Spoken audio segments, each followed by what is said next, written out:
What's up, you beauties? Welcome to High and Wide Radio, episode 45 of season 5. I'm your host, Jim Iacovone, and I'm joined by the one and only Jack Smith. Travis Ballinghoff is at the Phillies game tonight. Chose the Phillies over us. Wow. Can you believe that, Jack? Free tickets, even. Oh, free tickets. The Phillies are hot right now. That's a tough sell. Yeah, very tough sell. So just Jack and I for the show tonight. Like the old days. We have some hot topics to get to. Before we get to those topics, if you're watching us live on YouTube, make sure you're subscribed and set an alert for future shows. And if you're listening as a podcast, please make sure you're listening and subscribed on Apple Podcasts or Spotify to get notifications for future episodes the minute we upload them. Before we get started, we are going to do our jersey giveaway, our jersey raffle. Just a slight snag in that. I forgot to tally the Venmo ticket purchases. So I want to be fair to everyone. I want to make sure I include them in the raffle wheel. So we're going to make up for that. I'll explain later at the end of the show. Real quick, if there's any we won't do that. Forget about it. If you didn't do if you didn't follow, subscribe for tickets by now, you're out of luck. Maybe you have another chance Friday at the car show to come hang out with us and get some free merch then. But more details on the ticket raffle later in the show. Of course, you can find all of our links on hoo.be/HW hockey. Get on over there, favorite the link. So Jack, let's get to some of our topics today. It's the end of August now, almost September. We're in that period where there's no hockey topics to talk about, really. We're in between the last preseason game and week 1 of the NFL. You know, guys are starting to get cut. That's the big news. So we're kind of scratching for topics, if you will. And, let's get to our probably – I'm tired of talking about it. I know you got to be tired of talking about it. But it seems like every Monday, this soap opera has a new twist. And I'm talking about Ivan Fedotov. Have you seen any of this stuff that came out today? Correct me if I'm wrong, but I can't remember which body, but they said that he does not have a contract with the Flyers. They believe he does not. Yeah, that's Moscow saying this to his team. The KHL, I believe I think he's president of the KHL. His last name is Morozov. Said that as of now, the KHL will be honoring the suspension to Fedotov. So he will not be participating in any KHL games until the end of his, I think it's a 3-month. I'm sorry if it's 3 or 4. I thought it was 3. But anyway, he won't be participating in games over there till the suspension is over. So the KHL will honor the suspension from the IIHF, which is interesting. And it sounds like what Moscow's attempting to push is that Fedotov wants to play for them. They're saying that see, now we're getting into he said, she said, that he doesn't think that he has a contract with the Flyers for this season. He had a contract last season. Obviously, we know what happened last season. They're speaking for him, basically, So it's still shady, still some tricks, yada, yada. Thoughts on the situation, Jack, if you have anything different? It's just downright goofy at this point. I mean, every time I hear an update about it, I just roll my eyes. I feel bad for the kid, and that's never going to change. But we're talking about a 7th-round pick. I really have no clue how good he is. I can't even remember originally why he got hyped as much as he did. I'm just tired of hearing of it. Just come to a resolution. I don't care anymore. Yes, I prefer he come over. They're going to fight that tooth and nail because they don't give a rat's behind about about Fedotov's career or life. They just want to look superior and just do Russian things. And I just had enough. I just don't care anymore. Russian things. That could have been the title for the episode. Yeah, it sucks to continue talking about. I'm sure the listeners don't want to listen anymore, but it's a topic in Flyerverse and the Flyer world. So if you hadn't heard the news already, we got to talk about it. We got to keep you guys updated. If you don't listen to be kept up to date, what do you listen for? To be entertained? Come on. All right. Anyways, so we want to get to the Flyer defense at some point tonight, Jack. I wanted to hold off on that a bit. Do you have anything that you want to talk about before we get to the defense? And we want to talk some power play at some point in the show. Honestly, wish I did. I mean, pretty bare topic-wise. As far as Flyers land is concerned, I mean, just getting ready to get things rolling. I did move into my house and I found some Flyers stuff. Did you move in? I mean, like we signed today. We got a lot of work to do. I'm still Congratulations. Still going to be in this room. Thank you for a while, but I'll get it all sorted out. But I did find, of all my good stuff, I found a negative gem, if you will, that oxymoron. I found a Nolan Patrick rookie card I purchased for $25 in 2017. I'd be lucky to get 25 cents for it at this point. Man, imagine how much hope and everything you thought about when you purchased that card. Oh, the Flyers got the second overall pick. Like, things are going in the right direction here. And maybe that was like the start of the curse. Like, maybe they didn't deserve that second overall pick, because ever since then, things have only gotten worse and worse and worse. I mean, they really didn't deserve it. They should have had the 13th pick. And that would have been just fine, wouldn't it? You know what? So, yeah. You did send a picture. You had a good find. You had a media book with the Dmitry Tertizhny memorial page in it. I thought that was pretty cool. That was, a media book. I went to a game in like 99. I remember they beat Toronto. My uncle took me, and he picked that up, and I thought it was like a program, but it was like way too thick. It's one side of it is Flyers, the other side of it's Phantoms, and it is packed with information. And we, with everything with Tertizhny's son this year, and I was just reminding me of that book, and I just happened to find it today. It had the memorial of him and in loving memory of. Also, Gene Hart died that year as well. He's also in there. Obviously, a massive name in Flyerland. And some of the roster, Keith Jones was on the roster. Brindamore was still a Flyer. Just a couple of names we grew up with, which were really cool to see. And then in the system, they had it in the system section. So prospects. So back then, this is how I found out who was prospects for the Flyers. And there were two notable names. It was Brian Boucher and Simone Gagne. Were both in. They weren't even on the Phantoms yet. They were in the system. So I thought that was pretty cool. That was how you found out who the prospects were back in 1999. Those were some good times, weren't they? I wish somebody could tell me when the good old days were while I'm in the good old days. Wow. What a quote right there. You just never know that you're in them until, I mean, the period of hockey, the period of time that we've gone through, I don't know, close to a decade now, we've never experienced as Flyers fans. So maybe we were spoiled, maybe we didn't know how good things were. Honestly, I don't even believe what I just said, because, Jack, I think we knew how great of an organization the Flyers were. We knew that they were cream of the crop, right? Everything they did was class. That's all you heard. Class organization, class this, class that. And, the team was always good. I know the times changed, salary cap, yada, yada. Maybe the organization didn't change with the league kind of thing in that aspect. But that's what Flyer fans were accustomed to. And I think that's what's making things so much worse now, is because I think fans feel maybe embarrassed, It's hard not to, especially when how they just embarrass themselves. Not so much last year. We kind of knew what last year was, but like previous years where they're actually trying to win and they get blown out by division rivals. Like, if that would happen to the Eagles, like say Dallas came in and did that, like they would have a meltdown. And it was like a regular occurrence around here.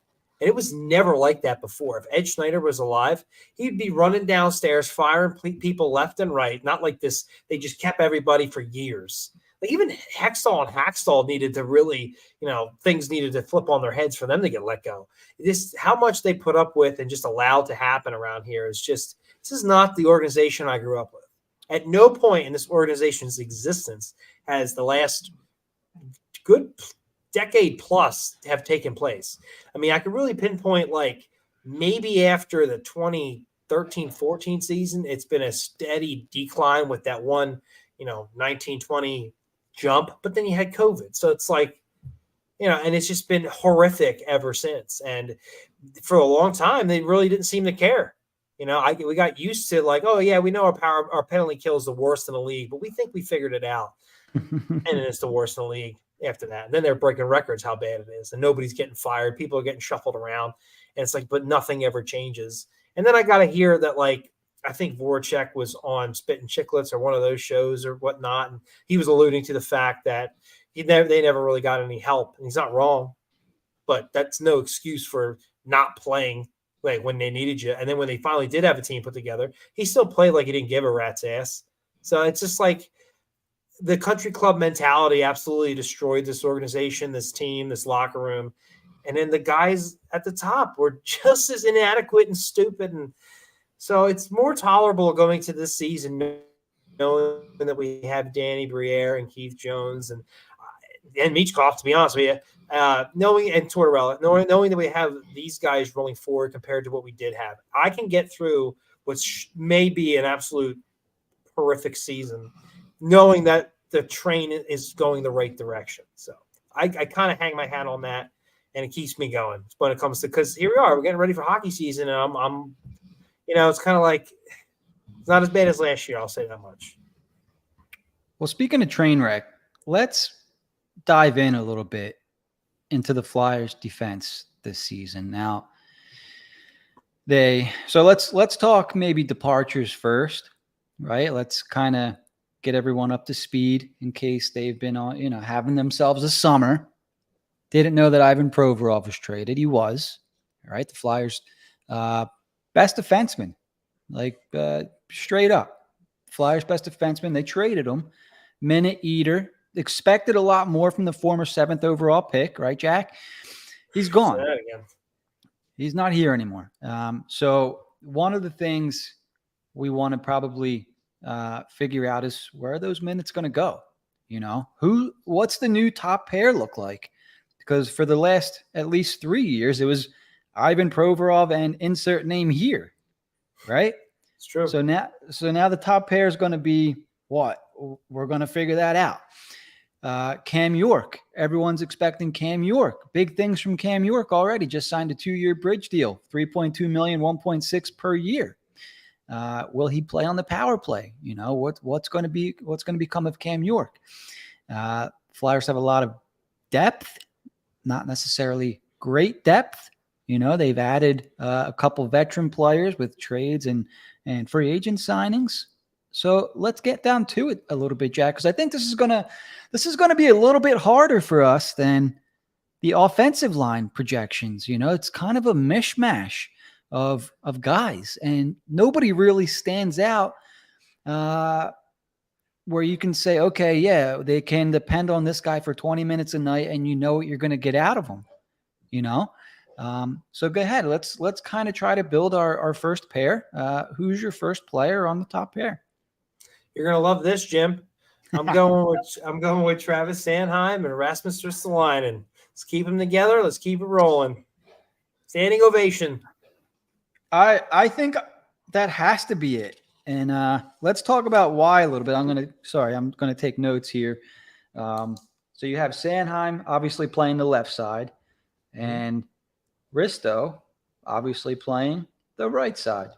Why is that your top pair, Jack? Well, for me, it comes down to skill compared to the rest of the team, familiarity, and minutes or years served. I'm not the whole reason a lot of people are big on trading Sanheim this year. It's like you don't want to toss York out there. I saw a lot of weird things when people projecting lines. I was curious after we did our forwards what the rest of the world thought. And I saw like Noah Cates as a top line center. I saw different names besides Coots, which is baffling. Unless Coots is hurt, which a lot of the articles did not have him hurt. It baffled me. I'm like, why would you not have your top dog playing first line minutes, which is exactly what he's supposed to do? If he was coming back from injury midseason, I could see him being lower in the lineup. But other than that, it's a no-brainer. Like, come on. I did see a lot of Farabee and TK of the wings, so we got that right at least. But the same goes for the defense. Like, why? I'm not going to put York out there and feed him to the dogs. You start with and I know there's issues with Sanheim, but a lot of time putting a guy in a position like this gives them confidence. And when you have him playing with somebody he's familiar with, it helps him play his game more. So there's been times where this defensive pairing has been pretty decent. So we know the team's rough. So just roll with it. Just give them. They got to let the kids play, and they're not even so much a kids. Both these guys, so they're the veterans on the team. They've played in the NHL for years. Let them play. So, and if you want to try to trade anybody, you got to chase them. I don't see it happening, but what are your other options, really? These are your two highest paid defensemen somehow, and they are both signed for an extended amount of time. Ristolainen will be here for the next 4 years, making $5.1 million. Thank you, Chuck Fletcher. Travis Sanheim will be here for the next, is it 8 years, Jack? 8 years. Was he making 6.2? Yes. I'm on Cap Friendly now. Almost $11.5 million between these two bucketheads. It's an 8-year contract, kicks in next season. No trade clause for 4 years, 6.25 cap hit. Yeah. I don't those are the two names that stand out right away that go on the top pair. I would agree with you. And not because I think Sanheim deserves to be there. That's not a knock, just my opinion. Of a process of elimination. I think if you didn't have to worry about Cam York getting his shit kicked in and night out as a young defenseman, I think I agree. Like, you need to protect him a little bit. I don't think he's ready unless he has a massive summer to take on other teams' first and second lines at 22 years old. That would be amazing if he could prove us wrong there. But Sanheim and Ristolainen are each getting paid the big bucks. Go out there and earn it, right? So my thought is this. I want Sanheim to succeed because I want the Flyers to do well. At the same time, and this sounds bad, I really want to see him on the top pair, and I want people to realize he's not very good. This guy, he doesn't play power play, barely plays PK. What? And I know you're probably tired of hearing this. What does he do? You can't even draft him in fantasy in the 16th round. What does he bring to the table? You mean you don't get points for him moving the puck up? Yeah. He makes really good stretch passes. Yeah. So if he's making these great stretch passes, like, they're not leading to goals. They're not. So anyways, I don't want to get stuck on Sanheim like that. Maybe it's an opportunity for him to flourish. I don't see him as a player that gets over 20 minutes a night. We have a question here from Dave. I'm not so much a question. I'm not sure any of these guys are in the shape Provorov was to eat big minutes. And I don't think Dave means just conditioning there. I mean, physical strength to endure some of these hits. Like, Provorov took a beating, man. He was checked out towards the end of the year. You could clearly see. But the guy played, didn't he finish a playoff series against Pittsburgh with one arm? Yes. That's back when he was still pretty damn good, and he was very upset. He was like the man back then, and he just became jaded. But yeah, he willed himself to the end of that series. Physically tough, mentally tough, in shape, great condition, can play 25 minutes a night. You can't be 170, 180 pounds soaking wet. And because you're in great shape, you can play 24, 25 minutes. You have to be able to endure the beatdown night in and night out. And I don't think Sanheim is that guy. Ristolainen is built that way. But Jack, if you remember when they traded, you would have thought that I would have been excited because I like some of these bigger guys and whatnot. But I honestly, I was never a Ristolainen fan. And they had a chance to make up for that trade at the deadline. I think the very next year, instead, Fletcher decides to cardinal sin of general managing, doubling down on a mistake, signs Ristolainen to a big contract. Now you have to use him. He's been okay the last couple of years. Hasn't been terrible by any means. But should he be playing on your top pairing? No. If you're the Flyers, yes. So by default, this is our top pairing, I think we're saying, right?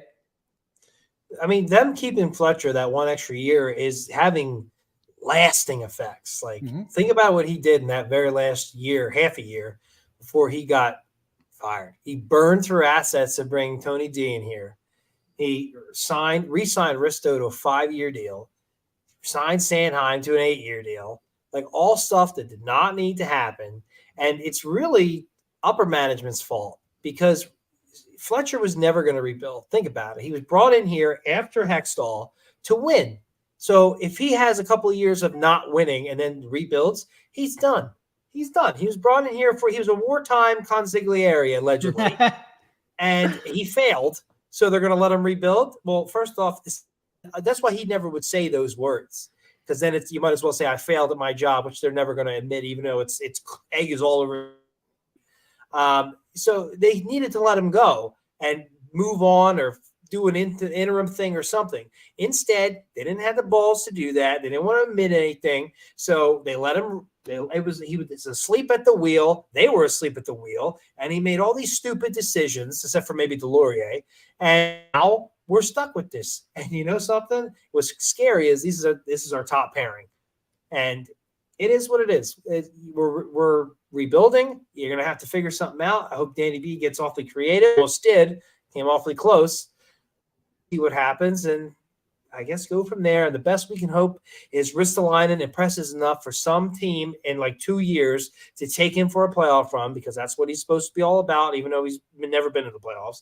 And Sanheim, we hope, just magically turns into this player that doesn't get pushed around by the mites on ice and actually be an offensive player that we were told he was. Yes, he's not a ghost offensive player, but he's a guy who should 100% be on the power play.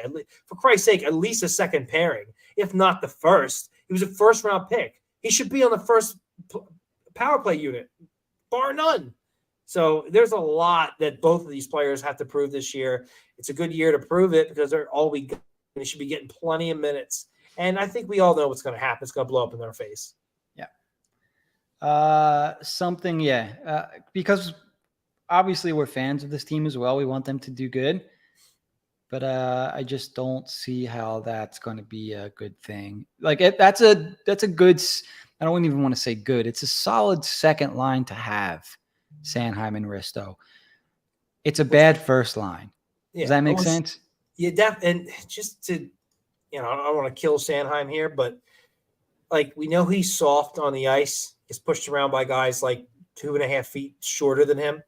But on top of that, he heard they were like really worried, like, let's not let Sanheim know we might trade him because apparently he's a mental midget and, we don't want him to find out. So it's like, you're telling me he's on the ice and off the ice? Like, that's like the last player I want in the locker room.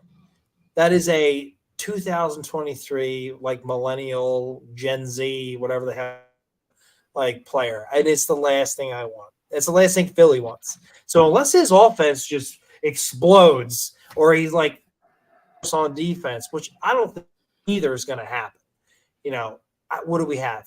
And I heard somebody say, like, why do you earn this 8-year extension? And it's a great question. That I remember his other extension where they had to give more money on potential, but it's like they had a horrible season. All these guys are raises, and here he is again with another raise. What is the status quo in Philly? Let's just get money at the wazoo. If they didn't have a cap, I wouldn't care.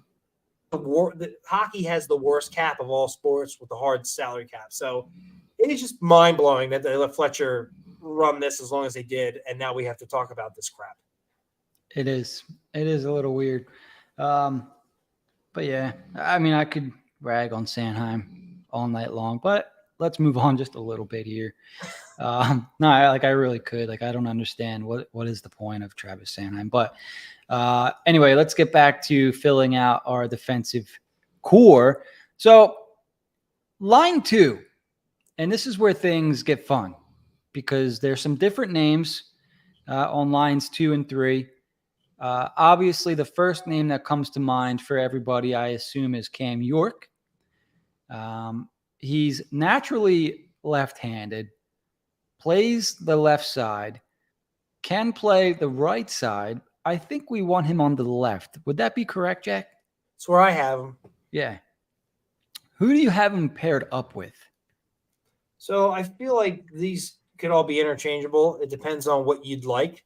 So what I would like is the future development of York. So for me, I went with Mark Stahl. I feel like he's got the veteran leadership. He's played in Stanley Cup games, many playoff games. He's been around the league. He knows how to carry himself as an NHL defenseman, a successful one at that. If there's anybody I would like York, who was on the current team, to hitch their wagon to, would be Mark Stahl. I think you could do a lot better, obviously, but what we have, that's what I would take. Sure, you could go Sealer. He's probably got more upside for the season based on how he's been playing. He can be fun to watch based on what you expect. And I don't know a whole lot about Walker, but everything I read is he's your basic third pairing defenseman. So again, this is opening night. I expect things to change throughout the season. And I'm not just saying through injury either. I just expect them to fiddle with things. But to start the season, I'm going to put him with the guy who has been a long-time NHL defenseman, a good one at that, and, not great, but good, and has played in many games, many high-situation games, every situation imaginable. It's a much lesser version of what they wanted when they were trying to get Krug out of St. Louis. Much lesser, but still from a veteran presence style, kind of what they were going for. So why else bring him in, honestly, outside of flat out depth? You think you can flip him at the deadline? Maybe, but he is getting up there. Yeah, for sure. And so the one thing that's for sure on the second line is Cam York. And before we get to my pair, let's spend some more time on him. Is he on your power play 1 to start the season? I mean, it's a good question. It wouldn't surprise me if they ran 4 forwards and like Ristolainen, for a shot. Could be Sanheim. If wow. York, I can see York being there the majority of the season. However, out of the gate, I don't know. He didn't do so well out of the gate last year. So until he proves that otherwise, I don't see why. So it's going to depend on the preseason and camp. If these guys can carry themselves like NHL players and not expect to get handed positions and actually earn them and prove that it's their job to be. Until they prove that, I'm going to go with the veterans because they've been doing it for years. Well, that's where things get a little interesting, and we'll get to some more names. But York's probably going to have he signed his 2-year bridge deal. He's going to have a spot, but there's some competition coming up through the ranks, and I would say I still see him as a dark horse in the Flyers organization. We'll get to him in a second, though. So on my right side on this pairing, I do have, and I still have the desire to call him Matt Walker. It's Sean Walker. Actually, it's Skywalker. No, Sean Walker. So this is a defenseman who I've somewhat paid attention to even before he was on the Flyers. Just a guy. I kind of like how he plays the game. You mentioned a bottom pairing guy. He's making 2.65 for one more season. He just does his job out there. He's somewhat a Tortorella type player. He knows his abilities. He's not afraid to take the body. He can put a couple points up on the board. I think last season he played in 70 games. It was his first season back after an injury where he played just 6 games, 3 goals, 10 assists. The year before he got hurt, he played 47 games. I think that was the COVID year, 18 points, 24 points the year before. So he puts up Sanheim-type numbers offensively when he's healthy.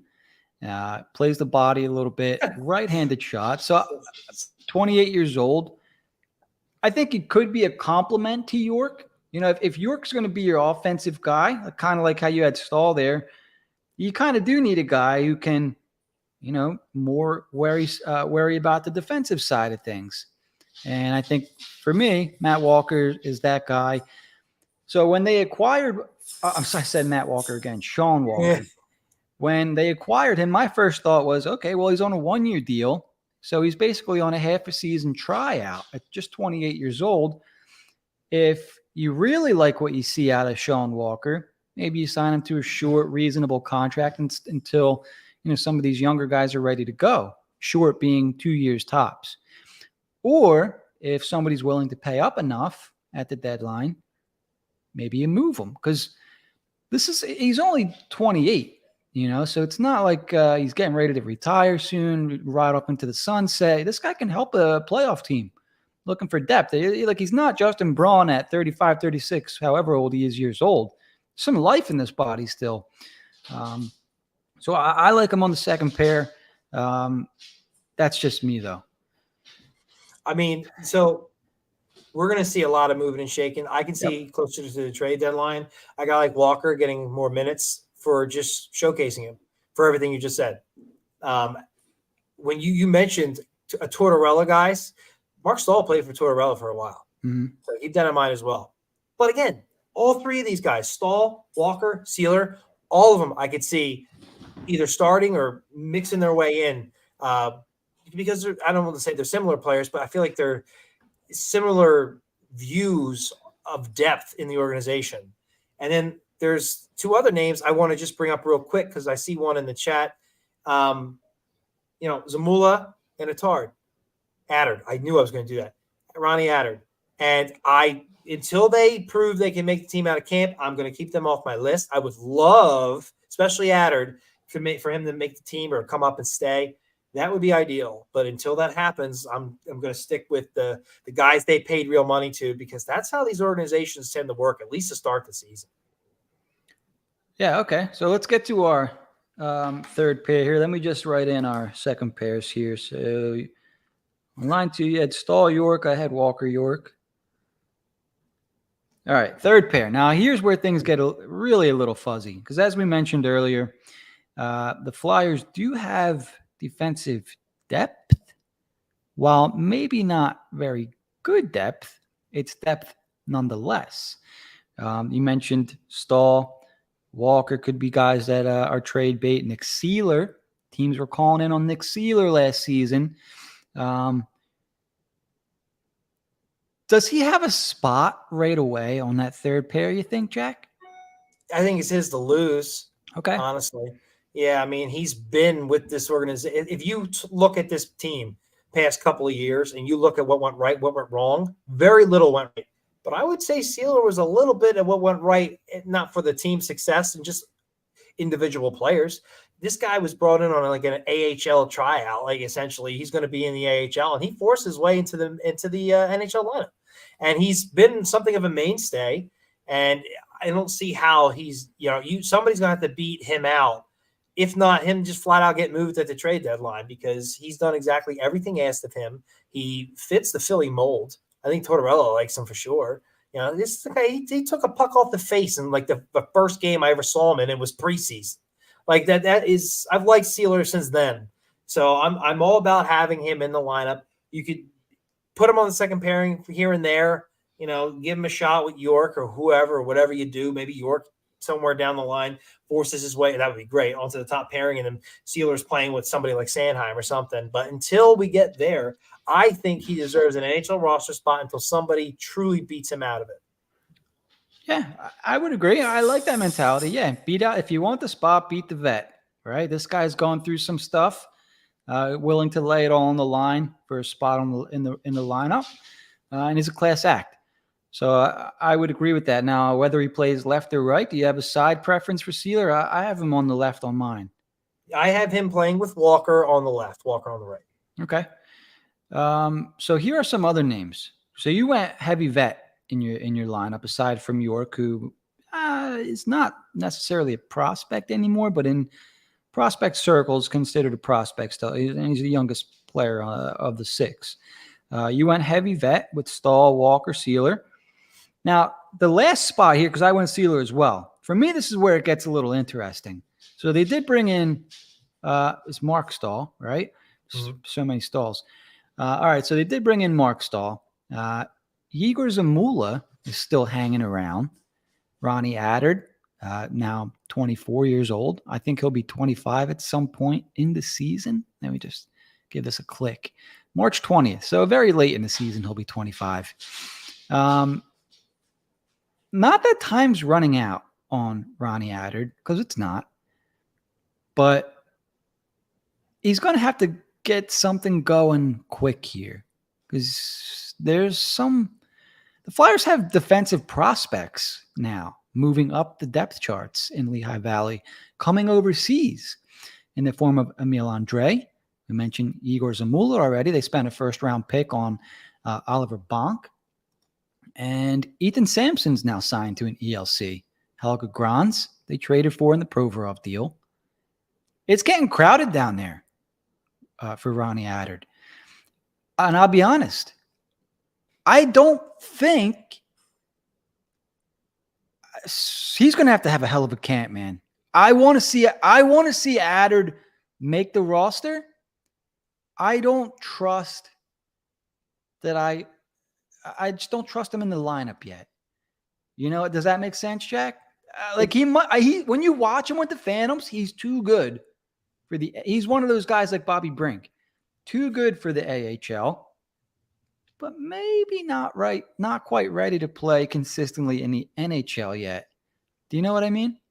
Absolutely. It's funny. I'm more worried for everything you said. I think this year is I don't think it's make or break for Adard, but I think it's a big year, almost like not quite Allison, but we're kind of like, when somebody goes down, I think he's going to be first one up, and it really doesn't matter who.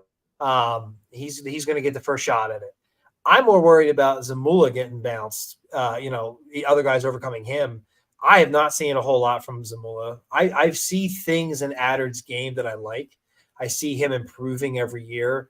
It's just about getting up here and staying up here. And now that should be easier with Provorov gone. You got all these vets and older. And Stahl might be easily bounced if he doesn't have anything left in the tank. And it was a swing and a miss of a signing, which is okay. Then I could see that. Zamula, I don't see a whole lot of his game that is crazy good yet. I would be more surprised if Zamula came up and was a mainstay over Adard. I'd actually be pretty shocked. As far as the other names, they're coming. I still think they got at least this year to, cook with the Phantoms, unless somebody just explodes, which I don't really see that. I think we have been we just haven't seen any legitimate prospects, especially on defense, that anybody plays well at all. And we're like, oh, he's coming up. He's going to be good. I'm like, it just doesn't work that way. There's no Makars coming up here. There's no much lesser tier extents than that. So these are all guys are all kind of in a big jumbled mix for me. And I have seen a few of them at the NHL level, and I expect to see them again, almost like they're Phantom veterans that are going to get the first call up unless somebody freaks out And I honestly don't see that happening until at least midseason. You're going to have to see more of them with the Phantoms. I don't think you're going to see enough during preseason for that to happen. So I feel like we're going to see some heavy vets and guys like Zamula and especially Attard are going to get the first chance. Addered, I did it again. Addered. And I think you're going to need other guys more time in the AHL before they're leapfrogging these guys to get a shot. And I wouldn't be at all surprised if there was just a plethora of injuries. This team, it gets injured like you wouldn't believe. So we might see like 3 of these guys in the lineup. And this is the year for that to happen. Experiment, get crazy, get nuts, send them in, throw it around.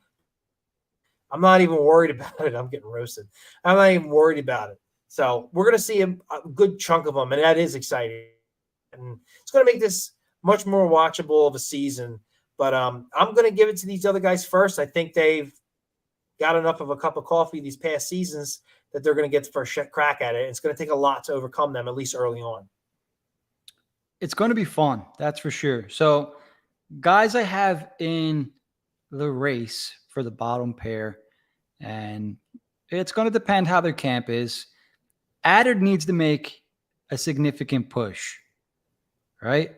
I think some people are penciling him in. I think Dan earlier penciled him into his bottom pair. Zamula, you want to know who Zamula reminds me of, Jack? Phil Myers. Travis Sanheim. Oh, God. He does. All 3 of them are 6'3", 170 pounds. Oh, geez. Soaking wet. Has he had a shot on goal in his life? Have you seen him? Like, he's just very. Have you seen him push off? Like he's another stretch pass guy. That's great, but can we have defense that does more than one goddamn thing? Is that possible? If he does one thing, you should have somebody better than him to put in the lineup. Like, I don't want to hear from, and I'm getting on Sanheim again. Oh, he does one thing really well. Then why is he on the top pair? Right? The top pair guy should be able to do everything. Power play, PK, eat minutes, get pucks to goal, set up offense. Oh, he stretches the ice with his passes. Okay, so can Igor Zamula. He's making $750,000 this year. I just so I get it. I get it, but I don't need another Travis Sanheim. Like this guy was undrafted for a reason. It's if he needs to be your 7th guy, outstanding. If not, the Phantoms need defense too. He's going to be 24 in March, Igor Zamula. How long are we going to hear that this guy's good? If a gem Hextall found outside the draft. How long are we going to do this with the Fedotov thing? Now with the Zamula thing. Guys are passing him. This is it. This is the year. If Zamula doesn't pan out this year, you got Andre coming up, who I'm going to get to because he's my dark horse to make the Flyers out of camp here. Helge Grans obviously plays on the right side. My 10-year-old can beat Sanheim to the puck, says Eric Wisniewski. I said the Mites on Ice push him around. So why do we want 2? Why do we want 2 guys like that? Like I want Zamula to succeed, but I got to see more than one thing from these guys. You're in the NHL. I don't want to, especially when somebody argues that, they stretch the ice really well. All right, well, he's an NHL hockey player. What else can you do? Do you know what I mean? Like, give me a break, man. You really hate that. But to your point, so do you remember who they took in the second round of 2018? His name slips my mind. He's a defenseman. Is he still it'll come to me. But his comparison, Yenny? It was like Robert Hagg. I'm like, if that's like the somewhere in the middle of the floor ceiling, kind of like what you're saying with Zamula and Sanheim, it's like, well, what is the point? Like, what do we have here? And I worry there's a group of defensemen in this team on the NHL roster and some prospects that I feel like if they were a second pairing defenseman, it'd be like their absolute ceiling. And they're not going to hit that. So I'm really – and Zamula, he plays way too safe.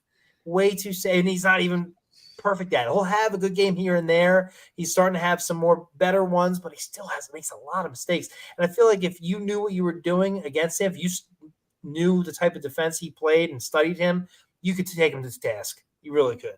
And I feel like he's going to get figured out in the NHL if he was a regular, which I don't think he is, obviously. And I think these guys, this is the year to weed those guys out and then move the actual prospects up and see what you have. It's a perfect year for all this. You know, and time's running out on some of these older prospect guys. Yeah, right. We said this with the offensive guys too. It's the same for the defense, even though this defense is barren. Well, either you're an NHL player or you're not. I think Adam Ginning is the guy. That's it, Adam Ginning. Ginning, maybe. I don't think he's just another name in the mix. So I didn't watch much of him last season. Didn't hate what I saw when I watched. 19 points in 68 games for the Phantoms last year. 16 assists, 3 goals. Known more for his defensive game. So here's my thing. A guy like him serves more of a purpose than a player like Zamula, in my opinion. If you're known for this offensive defenseman, then you need to be able to play your position, which is defense, and create offense. You need to do 2 things. If you're a defensive defenseman, you need to be good at defense because you obviously can't score, right? So if you're an offensive defenseman who's okay at defense and doesn't create offense, what the hell are you? And, I can't do it with these guys who are in the Sanheim mold, Jack. You know what I mean? Because it's Yep. like you're such a pointless player. What is the point of you? What do you do? So yeah, that's all. I don't want to keep getting nuts because just thinking of Zamula now reminds me of Sanheim, and I get all Italian blood gets boiling in me, Jack. Low ceiling. You don't like that low ceiling? No. What do you have? But it's fine for a third pair guy, but Sanheim's your top guy. He's making 6 point whatever million a year. All right, so let me round out my third pair, I guess. So we got Sealer down there. Adder's going to fight for it. Zamula's going to hang around. I'm going to assume Zamula makes the team as a 7th D type thing, or maybe he plays the left and they push Sealer to the right. I'm not sure. Granz, I don't think will make the team yet. I think they want him down in Lehigh Valley a little bit, who I really like, Helga Granz, former 2nd overall pick of the Los Angeles Kings. Ethan Sampson, 19 years old. I don't think he will make the Flyers out of camp. He'll have a fun season with the fans. Fans are going to be fun to watch this year. We got Sam Wismer in the comments. She could tell you all about that. Who do I think is going to be the 6th D? I think I don't remember if I said it to you and Trav or if I said it in the chat, but I would not be surprised if Emil Andre makes the Flyers out of camp. If he has a really good camp, I would not be surprised. I don't think he'll stick with the Flyers for a full 82 games, but I can see him making the team. I see Andre, there's a purpose in his game.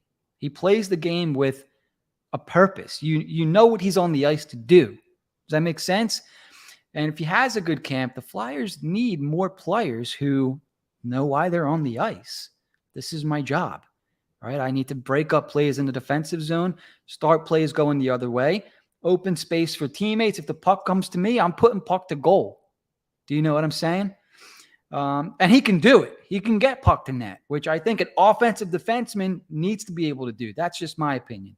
I think he will be a bona fide top 4 defenseman when the time comes. He'll at least be a top 4D. I'm on the Andre train here, and not just because he had a good camp. Looked good with it took him a game or 2, I think, but looked good with the Phantoms, played well in the playoffs for them. Whether it's with the Flyers or the Phantoms this season, he's going to have a good year. And 24-25, he's going to make it really hard on the Flyers to keep him with the Phantoms. I think he'll be with the Flyers full time in 2 years. Let me just check his age real quick. The Flyers will have a couple contracts coming off the books, so there will be space, but who knows if they'll make moves in free agency. 2020 draft pick, right? He's 21 years old now. Yes, he 2020 draft pick. Yeah. I remember when they drafted him, we were kind of like, oh, 5'9". That's kind of. But we got those ghost comparisons, which I didn't hate. I just think I drafted him on our Dynasty League years ago. I love Andre, and I was really hoping that things would go his way. I think he'll do. I'm with you. I don't know if he'll make the opening day roster. I think that's pretty tough to do outside of injuries. Mm-hmm. I do think he'll do enough to where the style of defenseman he is can get under Tortorella's skin. I think he's of all those offensive guys, he's the type to do enough to not get in the doghouse, which would allow him to find a way onto the roster at some point. And I also think if it's Sweden, right? That's where he plays, or I was getting confused. I think you are right. I think it is Sweden. Yeah. Yes. I think they were more willing to allow him to come over. I know the NHL trumps all, but as an AHL player, because they probably think he is going to find his way into the NHL awfully quick, which is probably they're like, yeah, just go. And I think that, anybody but Russia is pretty good to their players in that regard.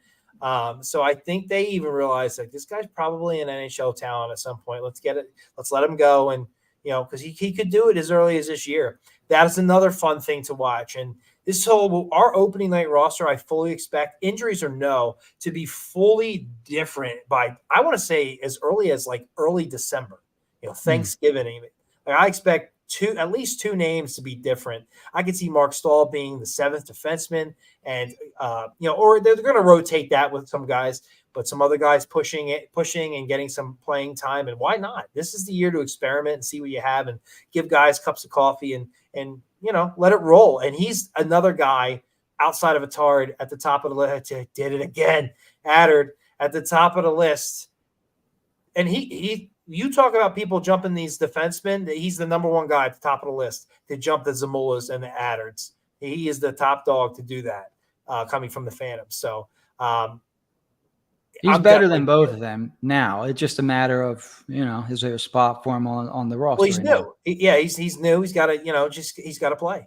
He's got to play, and you're going to see a little bit of everybody. And I think Addard and Zamula might get first crack, but once Andre gets his chance, he might stick, at least for a while.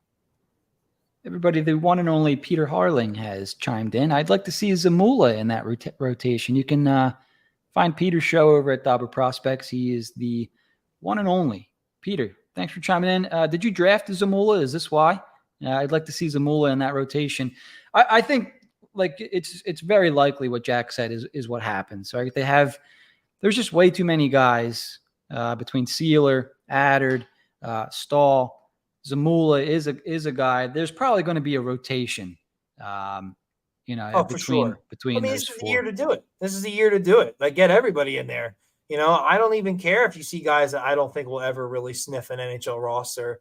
But this is the year to experiment and see what you got. Have fun. It's going to be a rough year, so you might as well have some fun with it. Yeah, for sure. This is the year. And what's fun is, and I don't want to bring this to the forwards because we're going to talk power play in a second. The forward group, you can see what's going on. Like, there's some shape to it. You can see where they need to add, some talent. I mean, Michkov and Gauthier in a couple years. The forward group is coming together. That plan is almost complete.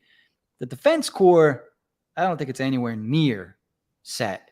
Like, this is not going to be the defense core that we see next year, 2 years, maybe, like you said, maybe not even by Christmas. We'll see. Definitely not by the trade deadline. Like, a lot's going to be changed there, and more will get clear, hopefully next offseason, and then we can get going there. But, Jack, let's talk power play a little bit, because Flyers haven't had snipers for forever, it seems like, since, I don't know, the days of Jeff Carter, if you consider him a sniper, Simon Gagne. All of a sudden, they got guys like Owen Tippett, Tyson Forster coming up through the ranks, Cam Atkinson, if he's healthy, guys like that. And what everyone seems to forget about is, and credit to Travis for bringing this topic up, did not come on the show tonight. The Flyers don't have a net front presence. They don't have a Wayne Simmons. They don't have a Scott Hartnell. They don't have a James Van Riemsdyk, if you still want to consider him a net front presence. They don't have a guy that can sit in front of the goalie and clean up pucks. Think about the forward group, Jack. Who is that guy right now? Who's who's the guy that's going to stand there and battle in front, and clean up the dirt, dirty but good? Who is that? Players I think that can do it, but I don't want to do it. Right. That would be Couturier. I would rather have Frost be the behind the net guy and in a Giroux half boards position.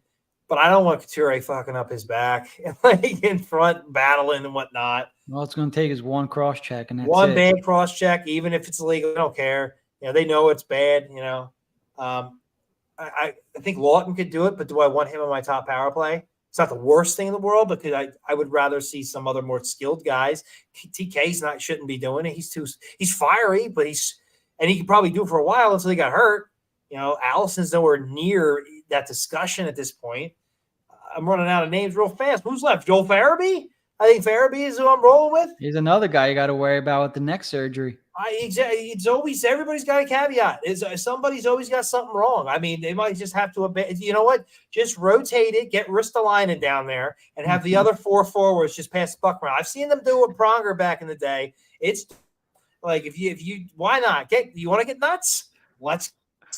Well, I'm going to tell you something crazy. So I mentioned we're doing a dynasty startup draft, and I had Risto saved in my queue for at least 3 or 4 days. The draft started. It's like about 9-10 days old by now, and I had him stashed. I didn't think anybody was going to draft Rasmus Ristolainen, but in my head, I'm like, well, let's just stash him here because the Flyers tried him out on the power play last year as a net front presence guy. Maybe I stash him and he pots a couple power play goals. Somebody took him. I'm not sure who. But when thinking of net front presence, yeah, and I would like the viewers to maybe chime in here, give your take and why. You mentioned Wade Allison. Yeah, he could be that guy. But like you said, there's injury concerns. He's got to prove he can play still too. Like they're just not going to toss him up there. Staying healthy is part one. Being a productive player is part two. Before I even consider him on any power play, let alone the top power play. Right. So then it's like, okay, well, they tried Ristolainen out at the end of last year, and they didn't really go out and get that guy that can be net front on the power play. Is it Risto, Jack? I don't see what – I mean, you got to get cute and creative. You don't want certain guys getting hurt. You got a lot of short players on this team on the skill side. To me, you're either going Lawton, Farabee. I really don't want to go Couturier because of his back, or Ristolainen. And then down the road, if Allison improves, he could, or they're just decimated with injuries. Like, what are your other options? Rasmus Ristolainen earning that contract as your net front presence on the number one power play. Should we expect the power play to be better this year with Rasmus as the net front presence? It's got to be him out there, right? Like, yeah. Who else? It's anything but ideal. So I don't expect them to be better. I'm looking for certain players to be better. I would like to see Owen Tippett kind of hanging out top of the circle and getting some open opportunities because that was always his thing. Like the shot was there. He just had to beat the goalie. He had to hit his spots, and he did that last year. So if he can keep that rolling, I would love to see that. I'd like to see Cam York also at the point for obvious reasons. I would like to see TK doing his thing. I would like to see Morgan Frost in the Giroux spot or the old Couturier spot, or just because only if Couturier has to be the net front presence. Otherwise, I want him behind the net and whatnot and taking face-offs and what have you. And you're probably going to limit his minutes anyway. Yeah, I mean, what else you got? I don't want Noah Cates. I see is listed in a lot of like second power play units. I mean, I don't even know if I don't. That's an interesting name there. I mean, he's good at getting the pucks, obviously, but I mean, I see him being used in so many other situations. I can see it maybe on the second power play unit, them doing that because they get like 50 seconds. Yeah, something like that. So real quick, Cates is 6'1". They have him listed at 165. He looks a little bigger than that to me. Did he get power play time last year? Does Cap Friendly tell you that? Sorry, I'm not on the site that tells you the time on ice. I do not remember. I mean, you know what? It's the year to play with that stuff, so I don't see why not. It is, and that is an interesting name. I hadn't considered Noah Cates. I'm not sure why. I think when you think of Noah Cates, you tend to think defense first. But you know what? Why not? So I'm sorry. So for some reason, Hockey DB has him listed at 165 still. He is listed at 190 pounds. So he's a little bigger than considerably bigger, yeah. 165. Yeah, that's an interesting name. Noah Cates. I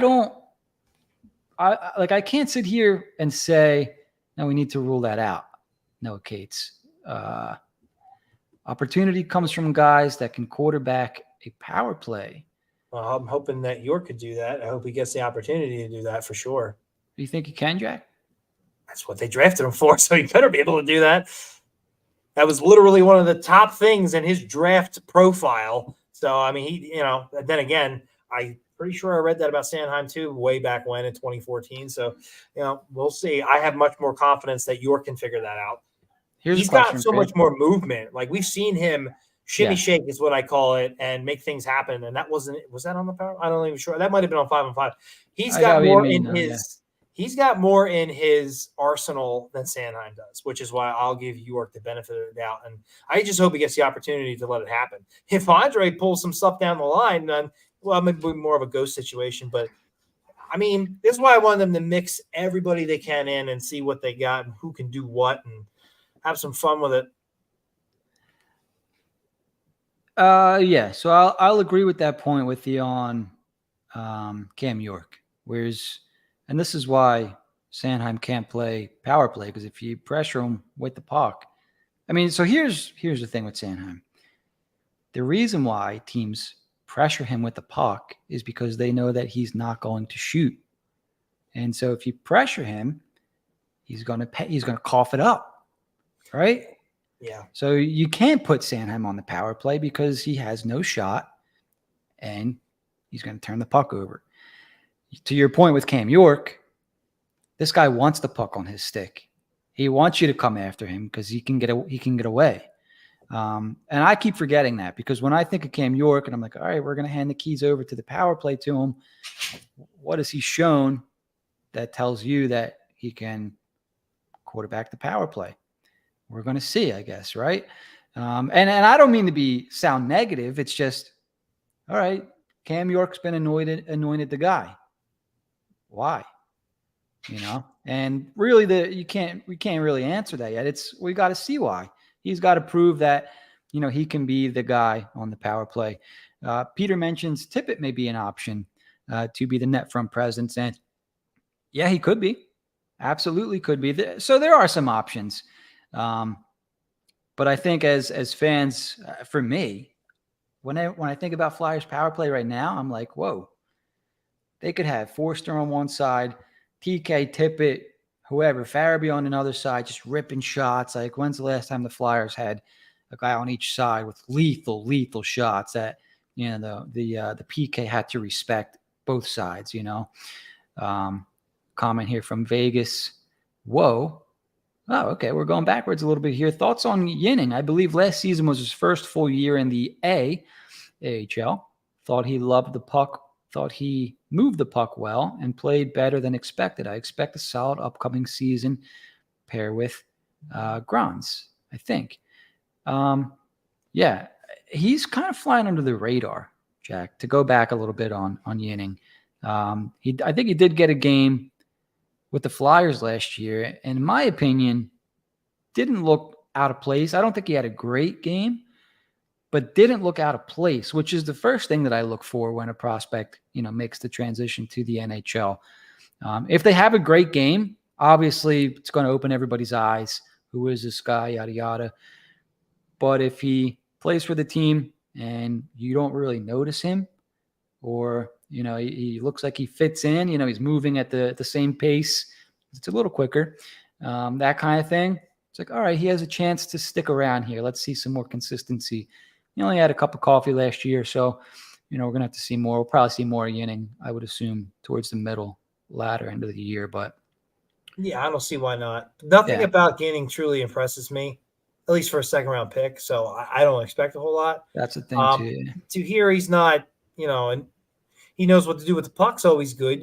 Certain guys, they figure it out way later. So look, I'm the kind of person, if I'm wrong about something, I'll eat crow with this big old smile on my face, because I don't get personally upset if I'm wrong about somebody.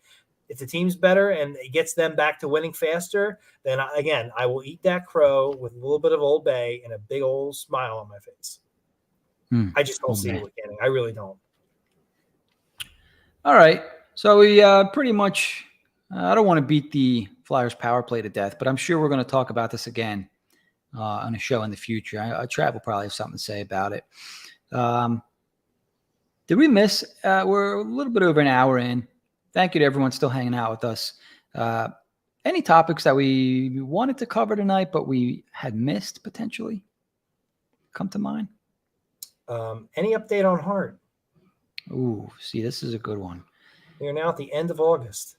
Right. So I don't remember where it came out from, but I remember during the Stanley Cup, we were hearing that, oh, yeah, we're going to know by the end of July.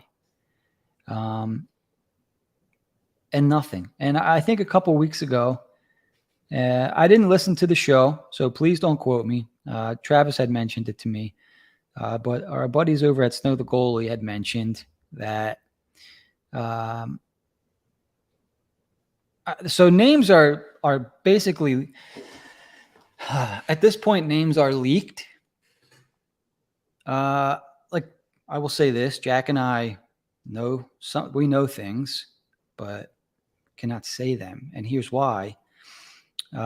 If the NHL suspends players without anyone being charged, they will sue. The NHLPA will sue the NHL because these players have not been charged with a crime. So why are you releasing their names? Why are you suspending them? Right? It's going to be defamation, things like that. So anybody that knows anything is also not going to say anything because nobody wants to be sued, basically, right? And that's kind of where things are with that. They're going to have to be charged first, basically, before the NHL releases names. So, yeah, if there are any further questions on that, feel free to ask. But that's basically it. We do have a comment from Peter, Jack, if you want to talk about Zayd Wisdom. And I think we talked about him the last couple episodes, I think. Yes, it was a great question. I actually asked it to Bill Meltzer because I felt he was in a Allison situation, but with the Phantoms. He had news. Other players had surpassed him in the organizational depth chart, and now they're just drafting more and more players. They're getting more picks. They're, because they're trading and whatnot. And this is a big season for him with the Phantoms. He played in the ECHL, I believe, which is, you never want to hear that. Like if you start there and move your way up, great. But it sounds like he didn't really play a whole lot with the Phantoms, not really any meaningful minutes. So this is a big year for him. I know we were pretty high on him based on who was drafted that year, but since then it hasn't been very pretty. Maybe the first year, but that was it. So this is a big year for him. So just going to be interesting to watch. If more offensive guys start to shine, he might be making some tough decisions with good old Zayd. So fingers crossed he figures something out.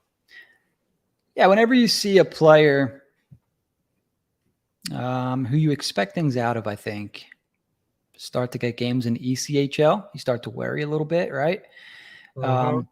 Had 5 points in 6 games down there, a goal and 4 assists, 8 points in the playoffs in 11 games. 45 games with the Phantoms last year, only scored 3 goals, which not very good. 4 line members. Yeah. In 2021, 2022, he did play in the OHL for the Kingston Frontenacs and had a solid season, 38 points in 43 games. but didn't really improve on his totals from the year before, which I think is a little discouraging. Playing in the OHL, it's a league. It's fairly easy to score in that league, I believe. So he's a little older now, 21 years old. Just turned 21 in July. I'll say this: at camp last year, didn't look like he was in the best of shape. And I tend to not, unless your name's Travis Sanheim, I try not to talk negatively about guys in this way, but looked fat to me. It didn't look like he was in shape. I'm just going to be flat out honest with you. And it showed. He wasn't ready for John Tortorella camp by any means. Now he's young, right? So he's got a lot of time to turn it around. What's his contract look like, Jack? Because he's on his ELC already, I believe, isn't he? Yeah, he's got to be at this point. He was a 2020 pick. Fifth or fourth. I can't remember. I get him and Denoye confused. But I believe he was drafted before Denoye, right? And Denoye's easily way surpassed him a mile years ago. The injury did set him back. There, yeah. That is true. And maybe that's why he was a little chunkier. So, but hey, if he better come this camp awfully good, because was he a fourth or fifth round pick? Fourth round pick. Fourth round pick in 2020. This is going to be the 23-24 season. I'm not talking about him with the Flyers. We're talking about him with the Phantoms. And it's like you really got to push if you're going to make a name for yourself in this organizational depth chart. It just comes down to this is a big year for him. So hopefully he comes in really good shape, healthy, and just shows us why we were pretty high on him back in 2020. Phantoms are going to have a fun roster this year too. I'm looking at Bobby Brink, Gendron, I think, is expected to play for the Phantoms now, 19 years old. Remember, second in scoring last year. We have Samu Tuamala coming over to play for the Flyers. Speedster. Apparently looked really good in development camp that Carter Gauthier did not attend. But I digress. Elliot Denoye. We talked about our forward groupings last week. I think he's going to be a tweener guy this year, but, a guy that's going to be playing the forward position. John Randall Ivan, not a guy that we hear about a lot. Just signed an ELC, will be with the Phantoms, I believe. Ole Lixell, another tweener type guy, 24 years old. And then, of course, some of the vets down with the Phantoms still, and Rhett Gardner, Adam Brooks, Cooper Marody. Yeah, I mean, this is the time for Wisdom to start carving his path and not make a great first impression with Tortorella. Has a second opportunity to do that in camp, a second opportunity to make a good impression. So there's a lot of players ahead of him that they're going to want to see first before Zayd at this point. I mean, he's at the point now where he doesn't just need to show he can belong. He's going to have to outshine some guys. Otherwise, he's going to find himself just another guy with the Phantoms. It's true. And he was a player that I think we were excited about, doing some prospect shows leading up to the draft. I forget who it was. Was it Alex? Were we doing shows with Alex Appleyard at the time still? Yes, because he was really big on Andre. Okay. Yeah, and I remember for some reason Wisdom sticks out as being a Flyer type guy, yada yada. And when the Flyers drafted him, it was like, whoa, they got Zayd Wisdom, cool name. And we'll see. Needs to have I think goes without saying, needs to have a really good year this year, bounce back year. No ECHL games. So that's not good. Remember Matt Strome going down there, but he's done. So also a fourth round pick. So okay. So we're coming down to it a little bit. What do you think, Jack? Should we get to the end of the show stuff here? Yeah, whatever you want to do, buddy. I'm just okay. Here. Well, we do have our raffle, our jersey raffle. We're going to do that tomorrow during lunch. I hope we didn't piss anybody off with that, but I forgot to tally the Venmo ticket purchases. So I want to be fair and make sure I have all the tickets in the machine, and we'll do the jersey raffle tomorrow between 12 and 1. I'll do it live on YouTube for you guys. The other thing I want to talk about is the Glassboro Car Show on Friday. It's from 5 to 9. We have a table. We're going to be doing more raffles and giveaways, and we'll have some games, some prizes, some merch if you want to buy merch, stickers, coasters, T-shirts, hats, things like that. But hopefully you guys come just to hang out with us, and you get a T-shirt for doing it. And There's if going we to be a run lot out of of t-shirts, I'm going to give you a Nolan Patrick rookie card. there you go. You can do whatever you want with it. It's going to be a good time. There's going to be food and drinks, food vendors, drink vendors. Landmark Americana is going to be. There's going to be a couple of pop-up beer gardens, I believe. There's a brewery right next door if you're into that kind of stuff. There's a couple of restaurants down the block there. It's a car show, so there's going to be a lot of cool cars. I think I was told between 1,500, 2,500 people show up for these events. So we'll see. We're looking to meet some new friends and hopefully, get to know some old friends. Some of the names that we've seen here consistently, who we of course love and appreciate.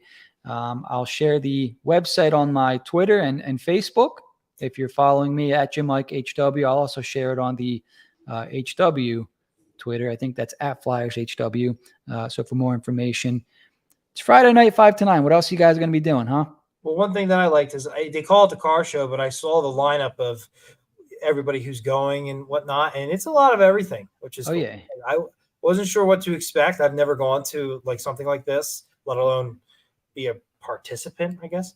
But seeing everything, I'm like, oh man, there's this brewery over here. There's all different kinds of like stands. I thought it's not just cars. There's a lot of everything. So I'm kind of excited for that and looking forward to it. I just love them. Anybody comes over to talk shit, talks hockey, both, it works. Absolutely. Once again, downtown Glassboro, September 1st from 5 to 9, the Car and Food Truck Festival. Come hungry, and hopefully get a couple drinks afterwards. Let's hang out. There's a Chickies and Pete's down the block. All kinds of great food, Mexican joint, mariachi grill. Yeah, let's have fun. Let's do stuff. Summer's coming to an end. Let's hang out. Anything else, Jack? Should we wrap this up? Phillies won, baby. Did they? They did. It's What's official. That? Thanks to our co-hosts for willing them to victory. Yes. Got to do something during the offseason. What is that? 4 straight? Yes, it is. Wow, making that push, turning it on. Let's go. Eagles football in another couple weeks. Flyers camp starting up. What is it? 2 weeks now? Man, summer flew by. Everybody, thanks for hanging out in the comments. We'll run down the list real quick. Dave, thank you as always. Sam, good to see Sam in here. Dan Knightley chiming in. Eric Wisniewski, thanks for hanging out again. TF and Peter. A new name, Peter. Oh, Vegas Whoa. I don't remember seeing Vegas Whoa before in here. Vegas. If you've been in here, thanks. It looks like we got maybe a new viewer, so we appreciate you. All right, everyone. We'll see you hopefully Friday.